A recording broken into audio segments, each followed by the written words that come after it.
There are moments in life that divide your existence into before and after.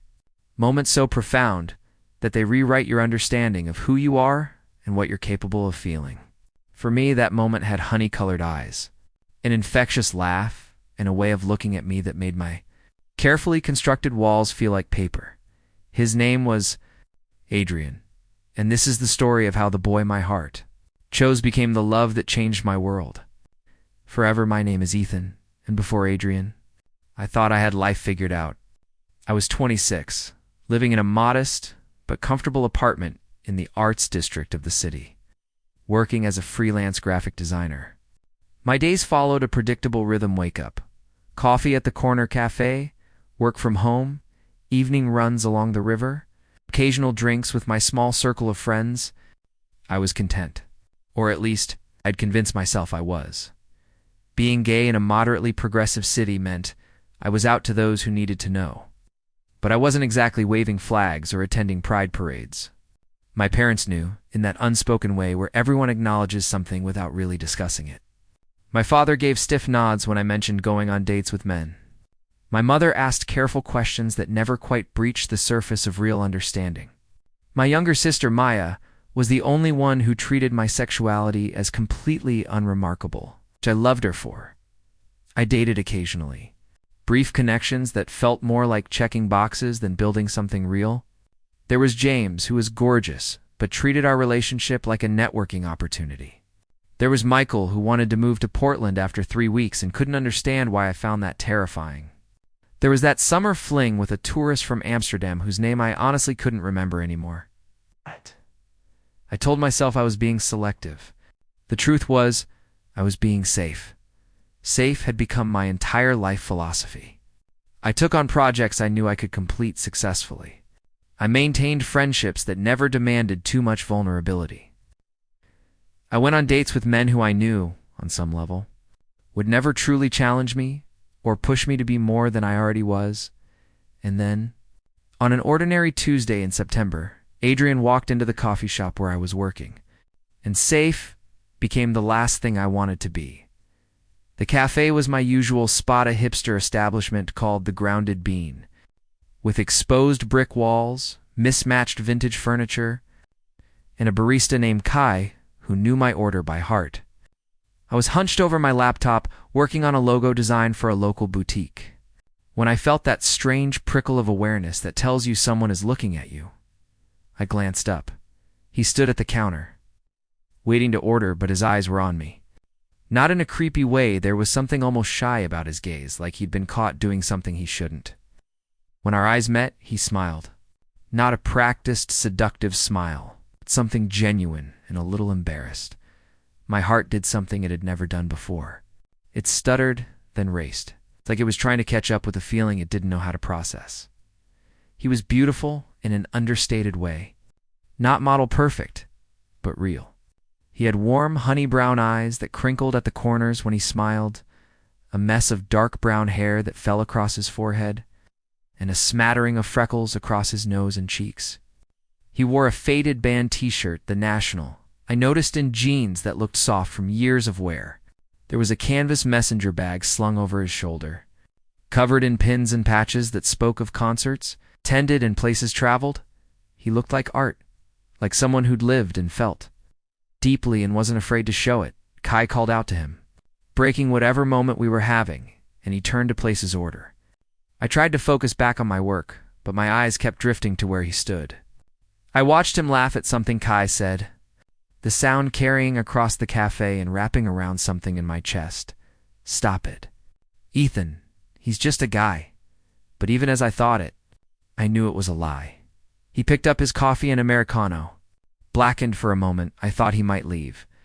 Instead, he turned and, with a confidence that seemed to cost him something, walked directly toward my table. Hey, he said, and his voice was warm, a little raspy, like he'd just woken up. I know this is probably weird, but is this seat taken? The cafe was half empty. There were at least 5 other empty tables. No, I said, my voice coming out steadier than I felt. Go ahead. He sat down across from me, setting his coffee on the weathered wood table. Up close, I could see the flecks of gold in his brown eyes. The slight stubble along his jaw, the way his fingers fidgeted with the edge of his coffee cup like he was nervous. "I'm Adrian," he said, extending his hand. Ethan. His hand was warm, calloused in a way that suggested he worked with them. The handshake lasted a fraction of a second longer than necessary. Or maybe I imagined that. "So, Ethan," Adrian said, leaning back in his chair with a casual ease that contradicted the nervous energy I'd sensed moments before. "What are you working on so intensely that you've barely touched your coffee?" I glanced at my laptop screen, then back at him. "Logo design for a boutique? It's fine, nothing exciting, fine." He raised an eyebrow. "That's the most underwhelming description of creative work I've ever heard." Despite myself, I smiled. "Okay, it's boring. I'm redesigning their logo for the third time, because the client can't decide if they want modern minimalist or vintage chic." "Ah," Adrian nodded sagely. "The curse of working with clients who use Pinterest as their North Star?" Oh, actually laughed. "Exactly." "How did you know?" "I'm a freelance photographer," he said. "Weddings, portraits, some commercial work. I've had my share of clients who bring me a mood board with 17 different aesthetics and ask, 'Can you make it look like all of these?' We fell into conversation as easily as breathing. He told me he'd moved to the city 8 months ago from a smaller town upstate, chasing better opportunities for his photography. He lived in a shared loft space with 2 other artists, a painter and a sculptor. He loved concert photography best, the energy of live music, the challenge of capturing emotion in motion. I told him about my work, about the struggle between creative integrity and paying bills, about how I'd studied fine arts in college but had somehow ended up designing logos for small businesses. Instead of creating the gallery-worthy pieces I'd once dreamed of. "Why did you stop?" Adrian asked, his eyes locked on mine with an intensity that made me feel like my answer mattered. "Creating art for yourself, I mean?" The question caught me off guard. No one had asked me that before. Not directly. "I don't know," I said slowly. "Fear, maybe? Fear that I'm not actually good enough, that what I create won't matter or won't be seen. It's easier to hide behind client work." Adrian nodded, not with pity, but with understanding. "Fear is a hell of a thing. It makes us small when we're meant to be expansive." Something in his words resonated deep in my chest. This stranger who'd sat down at my table 15 minutes ago had just articulated something I'd been feeling for years but had never been able to name. We talked for 2 hours. The cafe filled and emptied around us, the afternoon light shifting through the tall windows. And neither of us seemed to notice or care. We discovered we both loved the same obscure indie films, that we'd both traveled to Iceland and fallen in love with the stark beauty of its landscapes, that we both thought the Nationals album, High Violet, was a perfect work of art. When Adrian finally glanced at his phone and swore softly, realizing the time, I felt an absurd sense of loss. "I have a client meeting in 20 minutes across town," he said, standing reluctantly. But this was really great, Ethan. "Yeah," I said, trying to sound casual, even though my heart was hammering. It was hesitated, shifting his weight from foot to foot, and I saw that nervous energy again. "Would you? I mean, could I get your number? Maybe we could grab coffee again sometime? Or, drinks or dinner," or he laughed, rubbing the back of his neck. "I'm rambling. Sorry." I couldn't help but smile at his endearing awkwardness. "I'd like that." We exchanged numbers, and as he walked away, he turned back once at the door and gave me that same shy smile that had caught my attention in the first place. When he was gone, I stared at my laptop screen without seeing it, my coffee long cold, and realized that something fundamental had shifted. The predictable rhythm of my life had just been disrupted by a boy with honey-colored eyes and an infectious laugh, and for the first time in years, I wasn't afraid of what came next. I was excited. Adrian texted me that evening. "Adrian, hey, it's Adrian from the cafe, the one who ambushed your table. Just wanted to say thanks for letting me crash your work session. You made my day significantly better." I stared at the message, an idiotic smile spreading across my face. "Ethan, no ambush charges will be filed. You made the afternoon more interesting than logo revisions deserve to be. Adrian, high praise. So, drinks this week? There's a wine bar in the Arts District I've been wanting to try. Thursday. My thumb hovered over the keyboard. Thursday was 2 days away. Too soon? Not soon enough? God, when had I become someone who overthought text messages? Ethan, Thursday works. 7 p.m. Adrian, perfect? It's a date.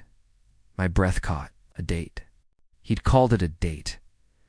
I set my phone down and pressed my palms against my eyes, laughing at myself. I was 26 years old, not 16. But apparently, Adrian had reduced me to a giddy teenager with a crush. Maya called that night, as she did most Tuesdays, for our weekly catch-up. You sound weird, she said immediately. What happened? Nothing happened. Ethan, I've known you for 26 years. No, you're nothing, voice, and this isn't it. I sighed, flopping back on my couch. I met someone. Oh my God, I could hear the grin in her voice. Tell me everything. Where did you meet? Is he cute? When am I meeting him? Maya, slow down. It's not what we just met today. At the cafe, and we talked for 2 hours. He's a photographer. He's funny and smart, and he has this way of looking at me that makes me feel like I stopped. I'm sure how to finish that sentence. Like what? Maya prompted gently. Like I matter, I said quietly. Like he sees me. There was a pause on the other end of the line, and when Maya spoke again, her voice was softer. Ethan, that's how people should make you feel, every day. I know, but they don't. Not usually. Well, she said, and I could. Hear the smile returning to her voice. Then this Adrian person is already doing something right. When are you seeing him again? Thursday? Drinks? Perfect. With a dark blue button down, it makes your eyes look amazing. And Ethan? Yeah. Let yourself be excited about this. You deserve something good. Thursday arrived with agonizing slowness. I changed my shirt 3 times, finally settling on the blue button down Maya had suggested. I spent 15 minutes on my hair before forcing myself to stop obsessing. The wine bar was intimate. With low lighting and small tables tucked into cozy corners, Adrian was already there when I arrived, looking unfairly good in a black Henley and dark jeans, his hair still adorably disheveled. When he saw me, his face lit up in a way that made my stomach flip. Hey, he said, standing to greet me. There. It was an awkward moment where we both hesitated, unsure whether to hug or shake hands or just stand there, he laughed, and the tension broke. Is it weird that I've been nervous about this all day? If it is, then we're both weird, I admitted, because same. Settled into our table, ordered Wiener Malbec for him, a Pinot Noir for. Me and A fell into the same easy conversation we'd found at the cafe. But this time, there was an undercurrent of something more. An awareness of each other that felt charged, tensional. Adrian told me about a wedding he'd photographed that past weekend, where the best man had gotten spectacularly drunk and professed his love for the groom during the toast. The bride was surprisingly chill about it. Turned out they all went to college together, and it was a running joke. I told him about a disastrous client meeting where the woman had asked me to make her logo more purple. Not too purple, but also definitely purple. What does that even mean? Adrian laughed. Your guess is as good as mine. I sent her 4 variations. She chose the one that was objectively the least purple. As the evening progressed, our conversation drifted into deeper territory. Adrian told me about growing up in a small town where being different, let alone being gamant, being a target. He came out at 17 to a mixed reception. His mother cried but ultimately came around. His father barely spoke to him for a year. It gets better though, Adrian said, swirling his wine. I mean, it has to, right? Because otherwise, what's the point? When did you know? I asked. That you were gay? Honestly, I think I always knew. But I tried to convince myself otherwise for years. I had a girlfriend in high school that I genuinely cared about, but there was always something missing. It wasn't until college that I let myself be honest. He paused, meeting my eyes. What about you? Thought about it, about the quiet realization that had come in middle school. The years of confusion and denial, the eventual acceptance that felt more like resignation than celebration. 13, I said. There was this guy in my English class, Daniel. He had red hair and played guitar, and I was obsessed with him in a way I couldn't explain. I didn't have the vocabulary for it yet, but I knew it terrified me. "Does it still?" Adrian asked quietly. "Terrify you?" His question hung in the air between us, weighted with implications. I could deflect, make a joke, keep things surface level and safe. But something about the way he looked at me openly, vulnerably, made me want to be honest. Sometimes I admitted not being gay, but letting people in, being seen for all of who I am, flaws included. I've spent so much of my life making myself palatable, you know? It's easier to digest, less threatening. Adrian reached across the table, and after a moment's hesitation, placed his hand over mine. The touch was electric, sending warmth radiating up my arm. "You don't have to be less for anyone, Ethan," he said. "Least of all for me." I turned my hand over, lacing my fingers with his, and felt something click into place. Like a door I hadn't known was locked had suddenly opened. We left the wine bar close to midnight, buzzed on wine and conversation, and something else, something neither of us wanted to name yet, but both of us could feel. The autumn air was cool, carrying the scent of fallen leaves and distant rain. "Can I walk you home?" Adrian asked. My apartment was only 6 blocks away. I nodded, and we started walking, our hands still linked, swinging slightly between us like teenagers. The city was quiet at this hour, the streetlights casting golden pools on the sidewalk. We walked slowly, neither of us wanting the night to end. When we reached my building, we stopped at the entrance, facing each other. Adrian's hands were in his pockets now, his shoulders slightly hunched against the chill. "I had a really good time tonight," he said. "Me too. Can I see you again?" I smiled. "I'd be disappointed if you didn't ask. This weekend. There's a photography exhibit at the gallery on 5th I've been wanting to see." "It's a date," I said, echoing his words from our earlier text. Adrian grinned, and then before I could overthink it, he stepped closer. "Can I kiss you?" he asked, his voice low, his breath visible in the cool air. My heart thundered in my chest. "Please." He kissed me softly, carefully, like I was something precious. His lips were warm despite the cold, and he tasted like wine and possibility. The kiss was brief but perfect, not trying to be more than this moment, this connection, this first tentative step into something new. When we pulled apart, we were both smiling like fools. "Good night, Ethan," Adrian whispered. "Good night, Adrian." I watched him walk away, his hands back in his pockets, glancing back once to wave before turning the corner. Then I practically floated up to my apartment, my lips still tingling, my heart still racing. For the first time in years, I felt fully, completely alive. The photography exhibit on Saturday became the first of many dates. Adrian and I fell into a rhythm that felt both exhilarating and terrifying, coffee dates that stretched into lunch. Evening walks along the river, stolen kisses in shadowy doorways that left me breathless and wanting more. We texted constantly. Good morning messages that brightened my entire day, random observations throughout the afternoon, good night texts that sometimes turned into hours-long conversations about everything and nothing. Adrian. Random question? If you could live in any time period, when would it be? Ethan. Probably now. Past had terrible health care, and the future seems uncertain. Adrian. Such an Ethan answer. It's safe and practical. Ethan, what would yours be? Adrian. 1970s. New York. The birth of punk and art and revolution. Everything felt possible. Ethan, you're a romantic. Adrian. Guilty. Is that a problem? Ethan. No. It's perfect. Maya demanded to meet him after 3 weeks of me being insufferably happy, as she put it. We met at a casual Italian restaurant, and I was nervous in a way I'd never been introducing someone to my family before. Adrian won her over in approximately 10 minutes. He asked her about her work as a social worker. Listened with genuine interest as she talked about the kids she worked with. Made her laugh so hard that wine nearly came out of her nose. The time dessert arrived. Maya was showing him embarrassing photos of me from high school, and Adrian was eating it up. "I like him," Maya declared as Adrian excused himself to the restroom. "He's good for you, Ethan. I can see it." "Yeah," I asked, warmth spreading through my chest. "Yeah. You're different with him. More open. Like you're not constantly holding yourself back." When Adrian returned, Maya gave me a meaningful look that clearly said, don't screw this up. But as October turned to November and our relationship deepened, old fears began to resurface. Not about Adrian. He was everything I could have hoped for.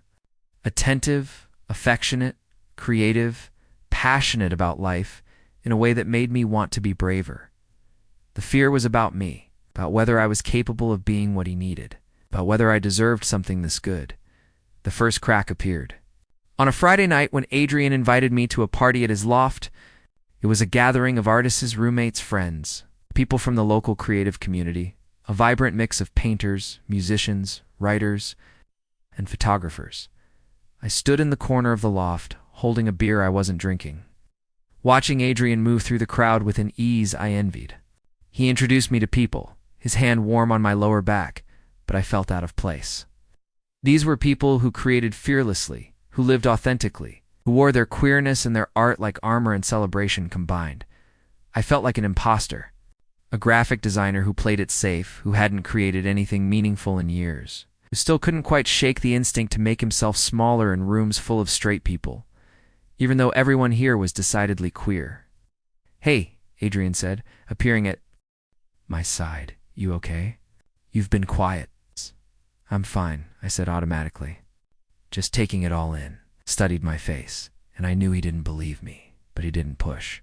Instead, he took my hand and led me out to the loft's small balcony, where the noise of the party faded to a muffled backdrop. The city stretched out before us, lights twinkling in the darkness. "Talk to me," Adrian said softly. I leaned against the railing, the metal cold through my shirt. "I don't fit here." "What?" "Ethan, no, I mean it. Look at all these people. They're so alive, so unapologetically themselves. And I'm just the guy who designs boring logos and plays it safe and stop." Adrian's voice was firm.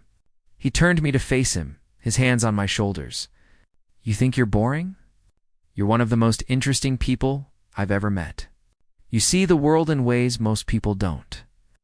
Your eye for design, for color, for composition, it's incredible. It's not the same, it's exactly the same. You're an artist, Ethan. Just because you've been scared to fully own that doesn't make it less true." His words hit something deep inside me, something I'd been avoiding for years. "I want to be brave," I whispered, "like you, but I don't know how." Adrian cupped my face in his hands, his thumbs brushing my cheekbones. "You don't have to be like me. You just have to be you. Fully, unapologetically you. That's all I want." He kissed me then, slow and deep, and I felt some of my fear dissolve in the warmth of his mouth, the solidness of his body against mine. When we pulled apart, I rested my forehead against his. "I'm falling for you," I admitted. "It scares the hell out of me, but I am," good Adrian said, smiling against my lips. "Because I fell for you the moment you looked up at me in that cafe." Things shifted after that night. I made a conscious effort to be more present, more open. I started creating again, not for clients, but for myself. Abstract pieces that reflected how Adrian made me feel. Chaotic, colorful, alive. I showed him one on a Wednesday evening when he came over for dinner. It was a digital painting, layers of deep blues and vibrant golds bleeding into each other, creating something that felt like emotion given form. Adrian stared at it for a long moment, his expression unreadable. "You hate it?" I said, anxiety creeping in. "Hate it?" He turned to me, his eyes bright. "Ethan, this is incredible. This is what I've been talking about. This is you, unfiltered." He kissed me, hard and hungry, backing me against the wall. His hands were in my hair, on my waist, pulling me closer. The kiss deepened, becoming something more urgent, more desperate. "Adrian," I breathed when we broke apart for air. "Is this okay?" He asked, his pupils dilated, his chest rising and falling rapidly. "More than okay." We barely made it to the bedroom. Clothes were shed in a trail across the apartment, shirts, jeans, socks, left forgotten on the floor. When we fell onto my bed, it was a tangle of limbs and gasping breaths and whispered names. Being with Adrian was different from anyone before. It wasn't just physical attraction, though, God. I'd never wanted anyone the way I wanted him. It was intimacy in its truest form, being seen and accepted completely, vulnerabilities and all. Afterward, we lay tangled together, skin against skin, our heartbeats slowly returning to normal. Adrian traced patterns on my chest, his touch feather-light. "I love you," he said quietly, not looking at me, like he was afraid of my reaction. My breath caught. 3 words I'd never said to anyone romantically. 3 words that felt enormous and terrifying and exactly right. I tilted his chin up so he was looking at me. "I love you too." Smile was radiant, transforming his entire face. He kissed me again, softer this time, and I felt like I was exactly where I was meant to be. But love, I was learning, wasn't just the easy moments. It was also navigating the hard ones. The first real fight happened 2 weeks later. Adrian wanted me to meet more of his friends, to come to another gathering, to be more visible in his life. I'd been hesitating, making excuses, falling back into old patterns of making myself small. "Why won't you just come?" Adrian asked, frustration clear in his voice. We were at his loft, having what had started as a casual conversation about the weekend. "I told you, I have work. You always have work, Ethan, or you're tired. Or you're not feeling social. I'm starting to think you're ashamed of this." Of us? His words stung. "That's not fair, isn't it? We've been together for almost 3 months and you still won't hold my hand in public unless we're in explicitly queer spaces. You tense up if I touch you when we're around straight people. You practically shoved me away when we ran into your colleague at the grocery store." I didn't. I stopped, because he was right. I had pulled away when I'd seen Derek from the marketing firm I sometimes collaborated with. "I'm not ashamed of you. Then what is it?" Adrian's eyes were bright with unshed tears. "Because from where I'm standing, it feels like you're ashamed of us. Of being gay in a way people can see." The accusation hit like a physical blow. "That's not time, just private." "I've always been private." "There's a difference between being private and being closeted, Ethan." "I'm not closeted. My family knows. My friends know. But you still act like loving me is something you need to hide. Like we're something to be hidden." I didn't have a response, because deep down, I knew he was right. I was still operating from a place of fear, of making myself palatable, of not wanting to be too visibly queer. "I need some space," Adrian said finally, his voice thick. "I can't, I need to think." Adrian wait, but he was already grabbing his jacket, already heading for the door. It closed behind him with a soft click that felt deafening in the silence. I stood in the middle of his loft, surrounded by art and light and creativity, feeling like I'd just lost something precious because I'd been too afraid to fully hold on to it. Maya found me at my apartment that night, drunk on cheap wine and self-loathing. "He's right," I told her, words slurring slightly. "I'm a coward." "You're not a coward," Maya said, taking the wine bottle away from me. "You're scared. There's a difference." "Is there?" She sat next to me on the couch, pulling my head onto her shoulder like she used to when we were kids and I'd had a bad day. "Ethan, you've spent your whole life trying to be what other people wanted. Mom and Dad with their quiet disappointment, your classmates in school, even your clients. You've made yourself small so many times that you've forgotten how to be big. I don't want to lose him, Maya." "Then don't. Be brave for once. Not for him, for you. Because you deserve to take up space in the world. You deserve to love who you love openly. You deserve to be seen." Her words echoed what Adrian had been trying to tell me all along. "What if I can't?" I whispered. "Then you figure it out." "But Ethan, that man loves you. I saw it when I met him. He looks at you like you hung the stars. Don't throw that away because you're afraid of what strangers might think." I didn't sleep that night. Instead, I sat at my desk and painted. Not digitally this time, but with actual acrylics on canvas, something I hadn't done since college. I painted Adrian. His smile, his eyes, the way light caught in his hair. I painted us together, bold and visible and unapologetic. By dawn, I had a plan. I texted Adrian, "Can we talk?" "Please." His response came an hour later. "My place." 2 p.m. I stood outside Adrian's loft at 1:55 p.m., my heart hammering against my ribs. In my hands was the painting I'd completed that morning, a bold, unapologetic portrait of us together, wrapped carefully in brown paper. The fear hadn't disappeared. But for the first time in my life, I was choosing to move forward despite it. Adrian answered the door, looking tired. His eyes red-rimmed, like he hadn't slept either. But when he saw me, something in his expression softened. "Hi," I said, my voice barely above a whisper. "Hi." We stood in awkward silence for a moment before Adrian stepped back, gesturing me inside. His roommates were out, leaving the loft quiet, except for the distant hum of traffic from the street below. "I'm sorry," we both said simultaneously. Then laughed broken, uncertain sounds. "You first," Adrian said. I set the wrapped painting against the wall and took a deep breath. "You were right. About everything. I have been hiding. Not because I'm ashamed of you, God Adrian. I could never be ashamed of you, but because I've been ashamed of myself, of being too much, too visible, too queer." Adrian's eyes glistened, but he stayed quiet, letting me continue. "I've spent my entire life trying to be acceptable, trying not to make waves, trying to be the kind of gay person that straight people feel comfortable around. And in doing that, I've made myself small.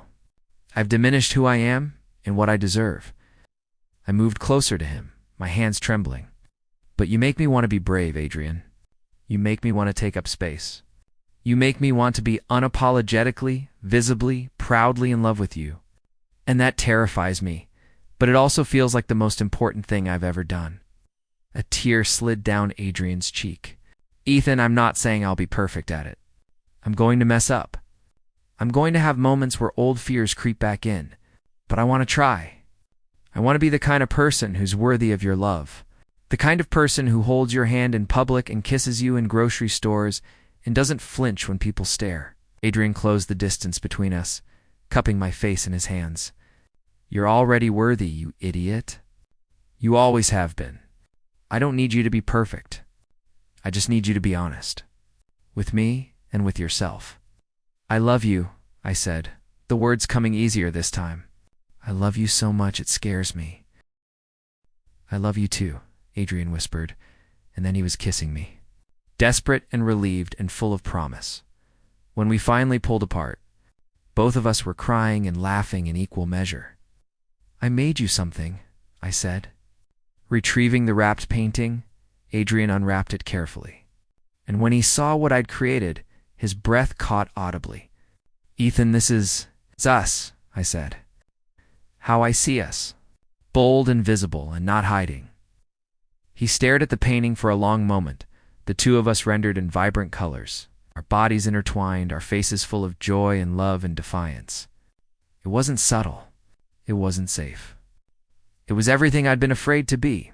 "It's perfect," Adrian said, his voice thick with emotion. "You're perfect." That weekend, I went with Adrian to the party I'd previously made excuses to avoid. And this time, instead of lurking in corners, I stood beside him as he introduced me to people. I let him hold my hand. I laughed at jokes and contributed to conversations and didn't shrink away when someone made a comment about us being a couple. It was uncomfortable at times. My instinct to minimize myself was deeply ingrained. But every time I felt that old fear rising, I'd look at Adrian, his proud smile. His hand warm and Menand-eyed, remember why I was doing this for him. For us, but mostly for me, the real test came 2 weeks later when I received an invitation to a networking event for local creatives. It was the kind of professional gathering I usually attended alone, keeping my personal life carefully compartmentalized from my work. "Come with me," I said to Adrian one evening as we lay tangled together on my couch. He looked up from his phone, surprised. "To the networking thing?" "Yeah, as my boyfriend. I want you there." Adrian's smile could have lit up the entire city. "Are you sure?" "I'm sure. I'm tired of keeping parts of my life separate. I want people to know about you. About us." The night of the event, I was nervous. I recognized the feeling, that old anxiety about being too visible, too openly queer. But I also recognized something new: determination. Adrian looked incredible in a button-down shirt and blazer. his hair styled in that artfully messy way he somehow pulled off effortlessly. As we walked into the gallery where the event was being held, his hand found mine. "You've got this," he whispered. Several people I knew professionally were there. I watched their eyes track from me to Adrian to our linked hands, saw the moment of recognition.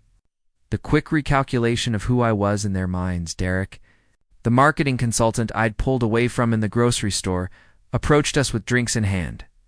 "Ethan, good to see you." His eyes flickered to Adrian, a question in them. This was it. The moment where I usually deflected, made things ambiguous, protected myself. "Derek, this is my boyfriend Adrian." "Adrian, this is Derek. We've worked together on a few campaigns." The word boyfriend came out clear and intentional. I felt Adrian squeeze my hand, pride radiating from him. Derek recovered smoothly. "Great to meet you, Adrian. Ethan's told me about his photographer boyfriend." He winked at me. Though he's been holding out on showing me any photos, we fell into easy conversation about Adrian's work, and I realized that Derek didn't care. In fact, most people didn't. The judgment I'd been so afraid of was largely in my own head. Phantom born from years of internalized fear. Throughout the evening, I introduced Adrian to colleagues and potential clients. I didn't hide our relationship or make apologetic excuses. And the world didn't end. In fact, several people were genuinely happy to meet him, asking about his photography, complimenting us as a couple. By the time we left, my face hurt from smiling. "I'm proud of you, Adrian," said as we walked home through the cool December night. "I know that wasn't easy." "It was easier than I thought it would be," I admitted. "Scary, but easier. That's because you're braver than you give yourself credit for." We stopped under a streetlight, and I pulled him close, kissing him thoroughly, not caring who might see. When we broke apart, Adrian was grinning. Now that, he said, was hot. I laughed, feeling lighter than I had in years. "Take me home." December brought its own challenges and joys.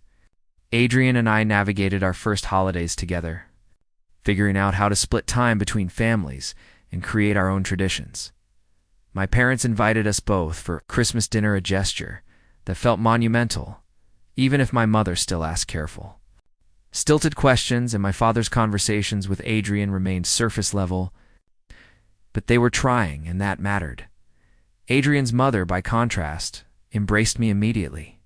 She was warm and boisterous, showing me embarrassing childhood photos of Adrian and telling me stories that made him blush and beg her to stop. "You're good for him," she told me privately, while Adrian and his sister were arguing over a board game. "I can see it. He's happier than he's been in years." "He's good for me too," I said honestly. "He makes me want to be better." She patted my hand. "That's what love does, dear. It shows us who we can be." On New Year's Eve, we attended a queer celebration at a downtown club, my first pre-adjacent event with Adrian. The space was packed with people dancing, laughing, loving freely. Rainbow lights painted the walls. Drag queens performed on a small stage. Same-sex couples kissed at midnight without fear. As the countdown began, Adrian pulled me close, his hands on my waist. 10, 9, 8. "This year changed my life," I said, having to shout over the crowd. 7, 6, 5. "Mine too," Adrian said. His eyes locked on mine. 4, 3, 2. "I love you," we said in unison. 1. "Happy New Year." The room erupted in cheers and noise and celebration. Adrian kissed me as confetti rained down around us, and I kissed him back with everything I had, all my love, all my gratitude, all my hope for the future. This was who I was. This was who we were. And I was done apologizing for it. But life, as I was learning, never stopped testing you. In mid-January, I received an email that made my stomach drop. A major design from one I'd been trying to get my foot in the door with for years wanted to interview me for a senior position. It was the opportunity I'd been waiting for, the chance to do more meaningful, creative work and finally step out of the freelance hustle. There was one catch. The firm was in Portland, 3,000 miles away. I stared at the email for hours before telling Adrian, when I finally did. Over dinner at my place, I watched his face carefully as I explained the opportunity. "That's amazing, Ethan," he said, but I could hear the forced enthusiasm in his voice. "Portland is beautiful, and this job sounds perfect for you. It's just an interview. I might not even get it. You'll get it. You're incredibly talented." We fell into silence, the weight of unspoken implications hanging between us. "What would this mean for us?" Adrian asked finally, his voice small. It was the question I'd been avoiding. "I don't know. I mean, long distance could work, right? People do it. Yeah, people do." But Adrian didn't sound convinced. Over the next week, the topic hung over us like a storm cloud. We didn't fight about it, but there was a tension that hadn't existed before. Adrian threw himself into his work, taking on more photography gigs than usual. I prepared for my interview while trying not to think about what accepting the job would mean. The night before my flight to Portland for the interview, Adrian came over. We ordered takeout, but barely ate it, both of us too anxious to have much appetite. "I don't want to lose you," Adrian said suddenly, setting down his chopsticks. "You won't. We'll figure it out, will we?" "Ethan, long distance is hard. Really hard. I've done it before. It fell apart." "We're not them," I said, reaching for his hand. "We're stronger than that, are we? We've only been together 6 months. That's not we're still so new." His words hit harder than he probably intended. "Are you saying you don't think we'll make it?" "I'm saying I'm scared," Adrian admitted, his eyes shining with unshed tears. "I'm scared that you'll leave and realize you don't need me. That the distance will be too much. That we'll become strangers who text occasionally and feel guilty about it." I moved around the table, kneeling in front of him, taking both his hands in mine. "Adrian, listen to me. I love you. That doesn't change whether I'm here, or in Portland, or on the moon. Yes, it'll be hard. Yes, we'll have to work at it. But you are worth working for. You promise?" "I promise." We held each other that night, neither of us sleeping much, both of us trying to memorize the feeling of being together in case. Everything was about to change. The interview in Portland went better than I could have hoped. The firm was everything I'd dreamed of: creative freedom, meaningful projects, a team of talented designers who pushed each other to be better. They offered me the position on the spot, with a generous salary and benefits that would change my life. I should have been ecstatic. Instead, I felt hollow. I walked around Portland for hours after the interview, taking in the city Adrian had said he'd always wanted to visit. The coffee culture, the bridges, the quirky neighborhoods. It was beautiful. It was exactly the kind of place where I could see myself thriving professionally, but without Adrian, it felt empty. I called Maya from a coffee shop that reminded me painfully of the grounded bean. "So," she asked immediately, "how'd it go?" "They offered me the job." "Ethan, that's incredible." "Why do you sound like someone died?" "Because accepting it means leaving Adrian. Means choosing my career over him. Is that what it means? Or is that what you're afraid it means?" I didn't have an answer. "Ethan, can I tell you something? You've spent your whole life being afraid. Afraid to be yourself. Afraid to take up space. Afraid to love too much. And you've made so much progress. But this fear of choosing what you want because it might inconvenience someone else, that's the old Ethan talking. What if he can't do long distance? What if this ends us? Then you deal with that. But you don't make decisions based on fear of what might happen. You make them based on what you actually want. So what do you want, Ethan?" I closed my eyes, letting her question sink in. What did I want?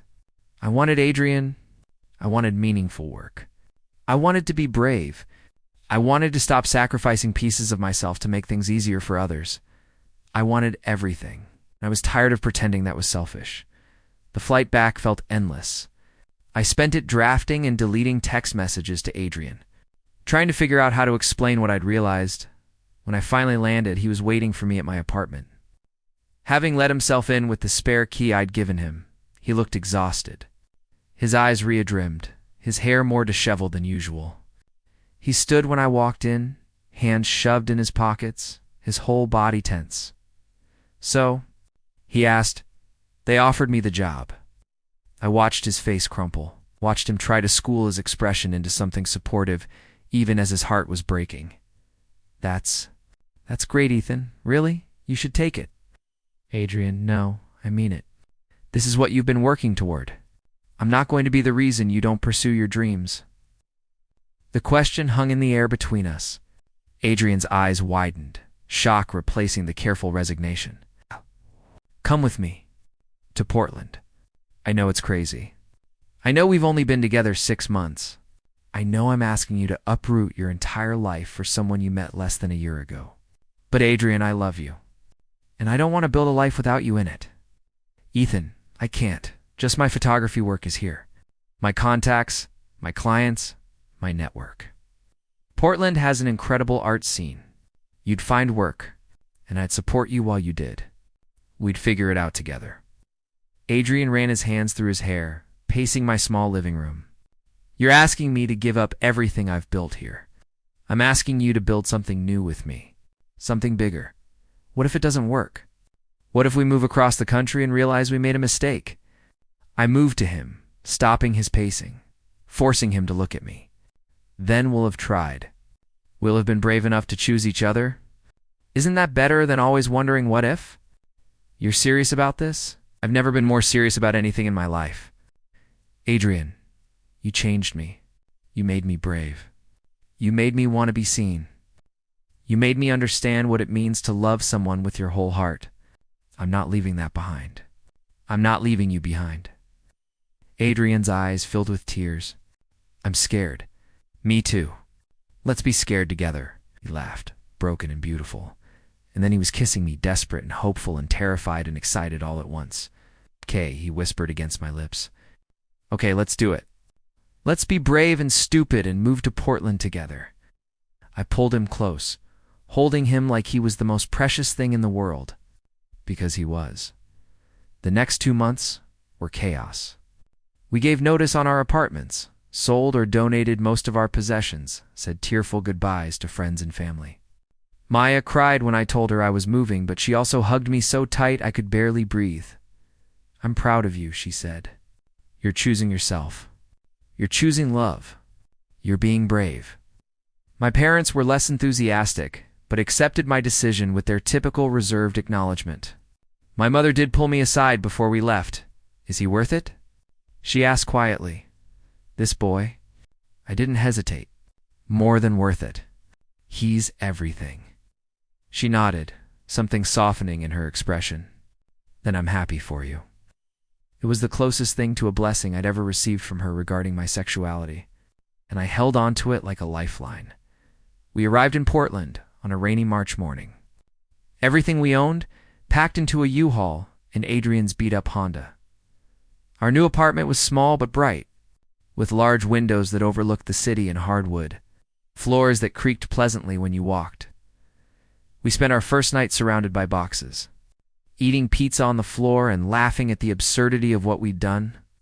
We moved across the country together, Adrian said, shaking his head in wonder. We're insane, completely insane, I agreed, reaching for his hand.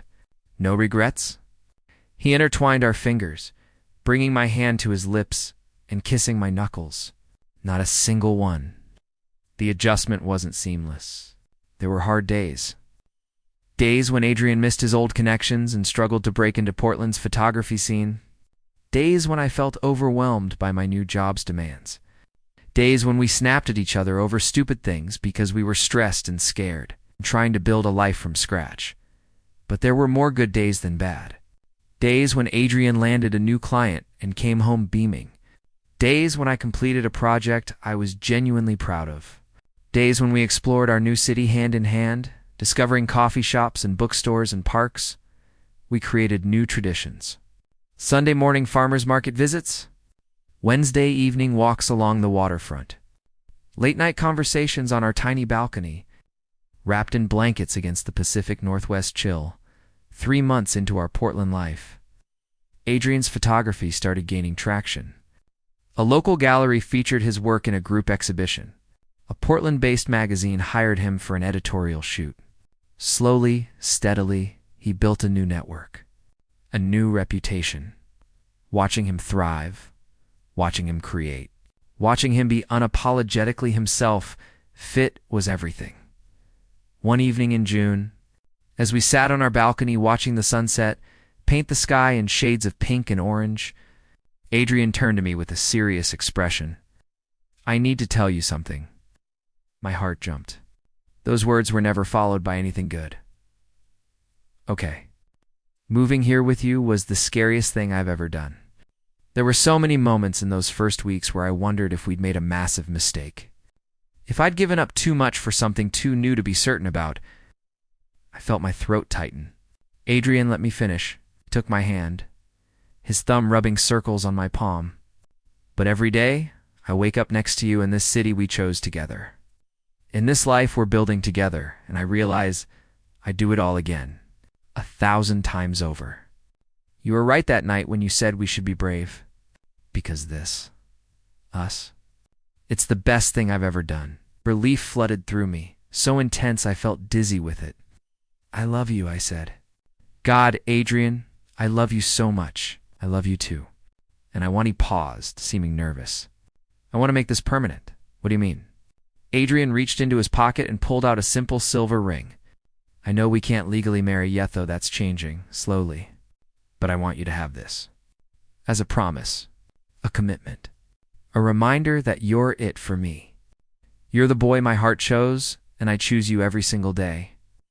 Tears blurred my vision as I looked at the ring, then at Adrian's hopeful, vulnerable face. "Yes," I whispered.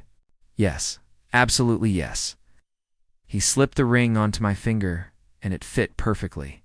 Then I pulled him close, kissing him as the sunset blazed behind us, as our city hummed below us, as everything felt exactly right. A year later, I stood in that same gallery where Adrian's work had first been featured, but this time, the walls were covered with my paintings. My first solo exhibition. Pieces I'd created over the past year abstract. Works that captured love and fear and courage and change. The centerpiece was the painting I'd made that desperate morning after our first big fight.